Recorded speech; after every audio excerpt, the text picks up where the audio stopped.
안녕하세요. 안녕하세요. 네, 오늘은 제 58회 합격자 윤신호 변리사님과 이제 인터뷰를 한번 진행해 보도록 하겠습니다.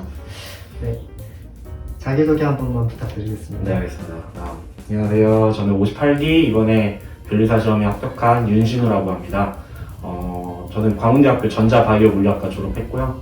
이번에 변리사 스쿨에서 상표법 강의를 맡게 되었습니다. 네, 혹시 그 합격자 발표 직전의 기분과 합격을 했을 때 그 순간의 기분은 어떠셨어요? 직전은 제가 노래를 틀어놨었는데 노래를 이제 축배를 들어라는 노래가 있어요. 그거를 1시간 동안 틀어놨거든요. 하고 이제 축배를 들으려고. 그러고 나서 이제 계속 이렇게 될 거다 이러면서 이제 했던 것 같고, 그러고 나서 이제 그 합격자 조회 이거를 눌렀는데 3글자가 아니라 2글자더라고요. 그래가지고 이제 됐다 뭐 이렇게. 그러면 처음에 가리시고서 보신 거예요? 아니요, 그러진 않았어요. 바로 그냥 합격 딱 보신 거예요? 네, 바로 보고 이제 3글자가 아니라 2글자여갖고 소리 질렀던 거예요. 그러면은 여기서 좀 당황스러우실 수 있겠지만은 네네. 혹시 그때의 순간을 이제 금액으로 환산을 하자면 어느 정도가 될 수 있을까요? 금액으로 환산할 수 없을 것 같습니다. 네. 대략적으로라도 뭐 이거 이상이다. 변리사님이 생각하기에 이거의 이상의 가치를 갖고 있다. 한 20억? 25요? 생각보다는 네, 네. 말씀 감사합니다. 네. 그 변리사님이 생각하시기엔 변리사란 어떤 직업이라고 생각하세요? 이제 업무 분야가 특허, 상표 디자인, 뭐 저작권 이런 거를 많이 하시는데, 특허 변리사의 경우에는 이제 아이디어를 창출하시거나 어떤 기업의 기술이 있으면은 이런 것들을 특허 문서로 작성을 하고 이런 것들을 이제 법적으로 권리화 시켜갖고 보호해주는 역할을 하는 게 이제 변리사의 역할이라고 생각을 하고요. 상표 변리사의 경우에는 기업이 이제 출처 표시를 나타내는 어떤 브랜드를 또 이제 법적으로 보호해주는 그런 역할, 그리고 만약에 이제 디자인 일을 하신다면 기업이 이제 비용과 시간을 들여서 투자해서 개발한 어떤 제품 디자인을 또 보호해주는 그런 역할을 하는 게 변리사라는 생각이 듭니다. 네. 그러면은 이제 변리사님께서는 변리사 시험에 입문하시기 전부터 변리사라는 직업을 이제 선택하고 싶어 하셨었나요? 그렇죠. 뭐 알아보면서 이제 시작을 하게 된 건데요. 그러면은 어떠한 특정 계기가 있으셨던 건가요? 변리사라는 네. 직업을 딱 선택해야 된다는 특정 계기가 있으셨나요? 이러한 특정 계기는 아니고, 네네.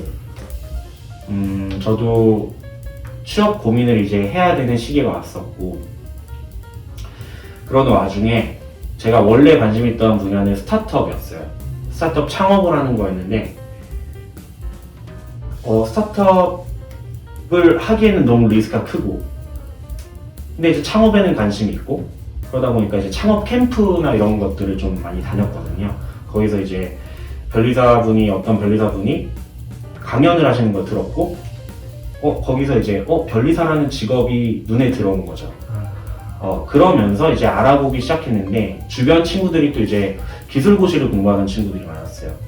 그래가지고 같이 공부를 하고 있으니까 나도 이제 이참에 좀 전문직 공부 좀 해봐야겠다 라는 생각이 들었고, 가장 매력이 있었던 거는 이제 뭔가 새로운 기술을 가장 접점에서 접할 수 있는 그런 뭔가 트렌디한 직업이라는 생각이 들었어요. 네. 그래서 이제 시작하게 되었습니다. 네. 그 요즘 들어 변리사 수험생 유입이 증가하는 추세인데 혹시 변리사 시험은 어떻게 이루어지는지 알 수 있을까요? 네. 그 변리사 시험은 1차 시험하고 2차 시험을 같이 치러야 되는데요. 1차 시험을 보기 위해서는 일단 토익 점수 또는 뭐 GTF 해서 영어 점수를 먼저 충족을 하셔야 됩니다.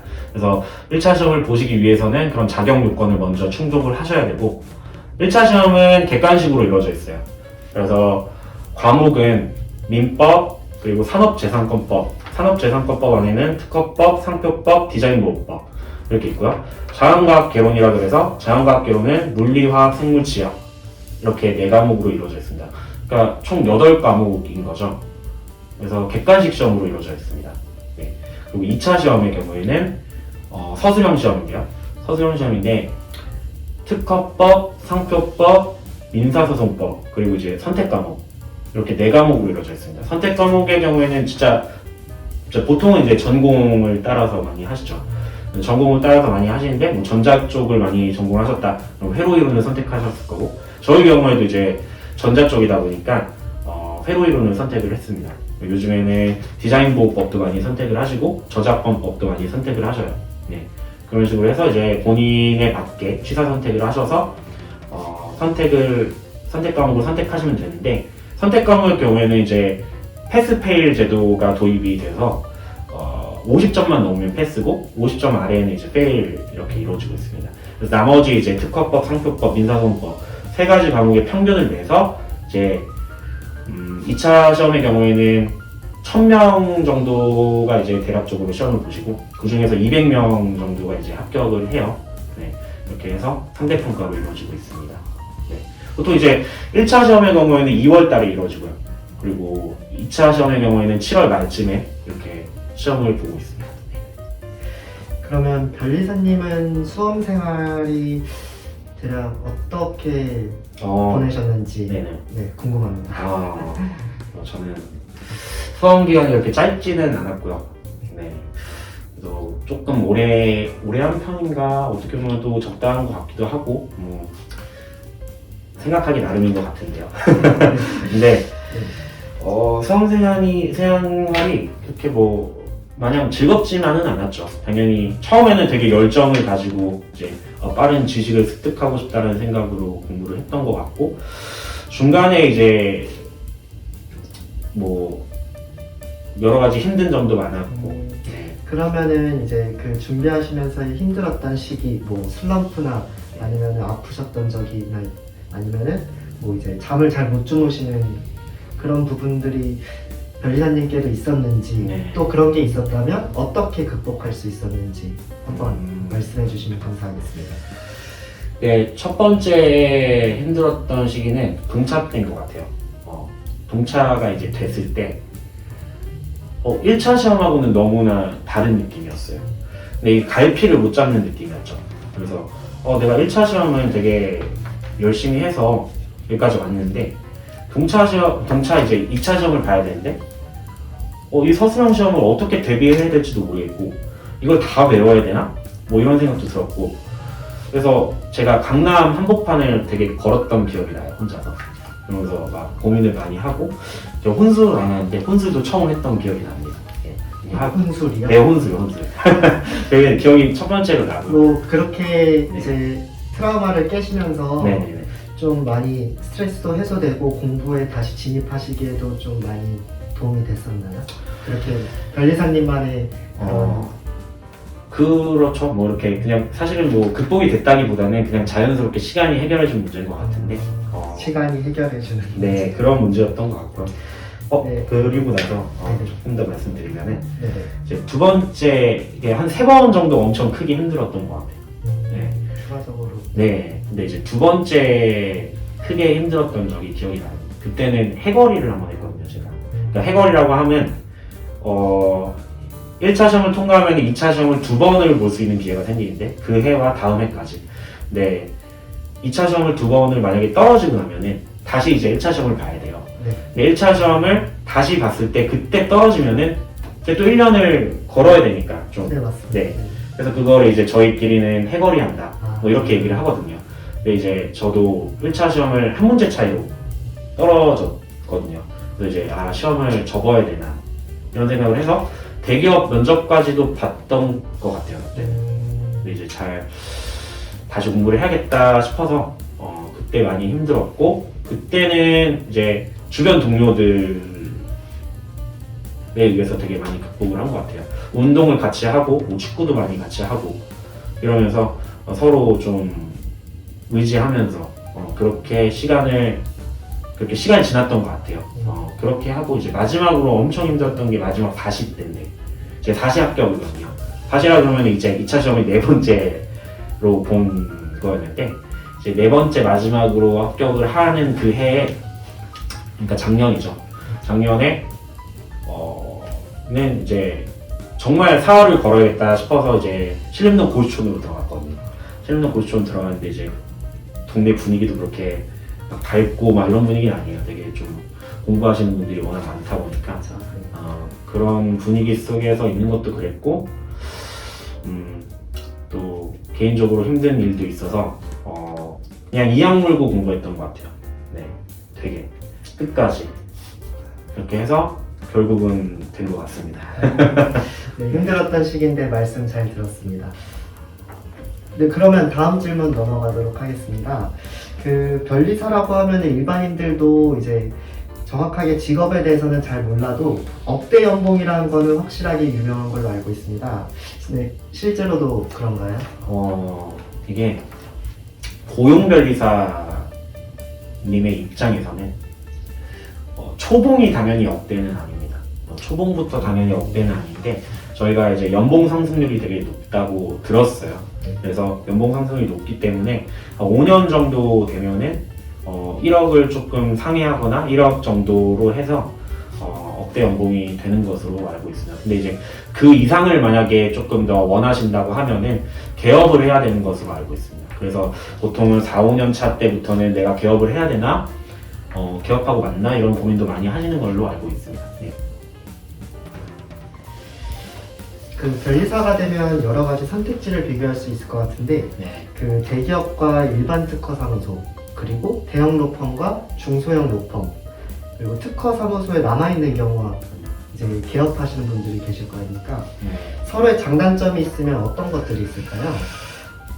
이제 대기업에 있는 변리사님들을 인하우스 변리사님들이라고 이제 표현을 하는데 인하우스로 저도 안 가봐서 사실은 잘 아직은 겪어보지 않았기 때문에 잘 모르지만 들은 바에 따르면은 아무래도 조금 이제 일반 특허 사무소에 있는 경우보다는 업무 강도가 조금은 낮을 수 있다. 이렇게 뭐 물론 다 그렇다는 얘기는 아니지만 좀 낮을 수 있고 그래서 이제 아무래도 업무 강도가 낮다 보니까 조금 워라밸을 챙길 수 있거나 또는 이제 대기업의 복지 혜택을 조금 누릴 수 있거나 이런 경우가 있는 것 같고 다만 이제 그 일반 특허 사무소에서 인하우스 변리사로 가는 거기 때문에 조금 경력적인 측면에서는 조금 단절되는 것으로 보는 경우도 있다고 저는 들었습니다. 그렇게 하고 다음 질문이 대형 로펌과 중소형 로펌이었죠. 네. 대형 로펌의 경우에는 저 같은 경우는 지금 현재 중형 정도의 로펌에 이제 법인에 입사를 하게 되었는데 저도 이제 들어가기 전에 많이 들었던 내용이 대형에 가면은 보통 이제 클라이언트들이 대기업들이 많거든요. 대기업들이 많다 보니까 어떤 발명도 되게 명확하고 좀 명세서를 작성할 때 어떤 폼이라던가 이런 것들이 되게 좀 잘 되어 있어서 그런 뭔가 정형화된 폼들도 배울 수 있고 명세서를 작성할 때 그런 얘기들을 많이 들었어요. 그런데 이제 반대로 중소형 같은 경우는 클라이언트들이 보통 대기업인 경우도 있겠지만 스타트업인 경우가 좀 있어요. 그래서 스타트업 클라이언트인 경우에는 다 그런 건 당연히 아니지만 이제 때때로는 발명 자체가 좀 명확하지 않고 그러다 보니까 이제 명세서를 작성할 때도 조금은 폼이 명확하지 않다거나 아니면 좀 산발적인 느낌이 들 수 있고 라는 이야기를 들었는데 이것도 선배 변리사님들한테 몇몇한테 들은 거지만 또 어떤 몇몇 선배 변리사님들은 그렇지 않다. 본질적으로는 다르지 않다라는 얘기도 들었습니다. 그래서 이거는 사실 제가 겪어봐야 될 것 같아요. 겪어봐야 직접적으로 알 수 있을 것 같고 마지막으로 일반 특허 사무소에 있는 경우와 개업을 하는 경우를 말씀해 주셨는데 이거는 제가 보기엔 성향 차이 같아요. 그래서 일반 특허 사무소에 있으면은 보통은 이제 파트너 변리사님으로 남게 되겠죠. 많이 파트너 변리사님으로 남게 되는데 그렇게 되면은 안정적인 수입을 얻을 수 있고 그리고 좀 이제 뭔가 불확실성과 마주하진 않을 거예요. 왜냐면은 계속 해왔던 일들을 하실 수 있는 거고, 뭐 이것도 제가 겪어보지는 않는 거지만, 네, 제가 생각하기에. 근데 이제 개업이라고 하면은 결국은 정말 불확실성과 마주하는 거잖아요. 그래서 근데 그거를 깨면은 뭐 수입적인 측면에서도 아까 말씀드린 1억 초반을 이제 훨씬 상회할 수도 있고, 근데 그만큼 하이 리스크 하이 리턴인 것 같아요. 네. 수익이 되게 높아질 수도 있지만 어떻게 보면 또 잘 안 될 수 있는 거니까. 네. 그래서 개업을 하느냐 아니면 일반 특사에 남아가지고 어떤 파트너 변리사님이 되느냐는 본인이 선택하는 문제라고 생각을 합니다. 네. 그래서 뭐가 좋다, 뭐가 나쁘다의 문제는 아닌 것 같아요. 네. 그렇습니다. 네. 말씀 잘 들었습니다. 네, 감사합니다. 네, 지금까지 이제 변리사 시험부터 해서 변리사란 어떠한 직업인지까지 윤신우 변리사님 통해서 잘 전달받을 수 있었습니다. 그러면은 이제 제 59회 변리사 1차 시험이 얼마 안 남았습니다. 그러면은 변리사님께서 이제 합격자 선배로서 수험생들에게 응원의 메시지 한마디 부탁드리겠습니다. 진짜 얼마 안 남았는데 끝까지 포기하지 마시고 중요한 게 뭔지를 좀 많이 생각을 하셔야 될 것 같아요. 결국은 뭐 모든 걸 다 잡겠다 하다가 다 놓치는 경우도 있고, 결국은 전략적으로 가시는 게 1차 시험에서는 되게 도움이 될 수 있어서, 혹시나 지금까지 이제 완벽하게 준비되신 분은 너무 좋겠지만 약간 이제 불완전하다, 조금만 더 있었으면 좋겠다라고 생각하시는 분들도 분명히 계실 테지만 끝까지 포기하지 않는 게 진짜 중요한 것 같아요. 진짜로. 그래서 객관식 시험이니까 결국은 5개 중에 1개를 맞추면 되거든요. 뭐 옳지 않은 거를 고른다거나 아니면 뭐 옳은 것을 고른다거나. 그래서 제일 중요한 건 당연히 기출문제니까 기출문제를 끝까지 잘 보시고, 개인적으로 생각했을 때는 자연과학 절대 놓으시면 안 됩니다. 자연과학이 정말 이제 되게 중요해져서, 법은 어느 정도 공부를 하면은 다 어느 정도의 수렴한다고 생각을 해요. 그래서 법을 어느 정도 수렴시키고 자연과학을 절대 놓지 않으시면은 합격하시라고 생각합니다. 끝까지 화이팅 하시고 또 2차 시험 때 같이 이제 강의에서 뵙도록 하겠습니다. 감사합니다. 네, 지금까지 윤신우 변리사님과의 인터뷰였습니다. 감사합니다.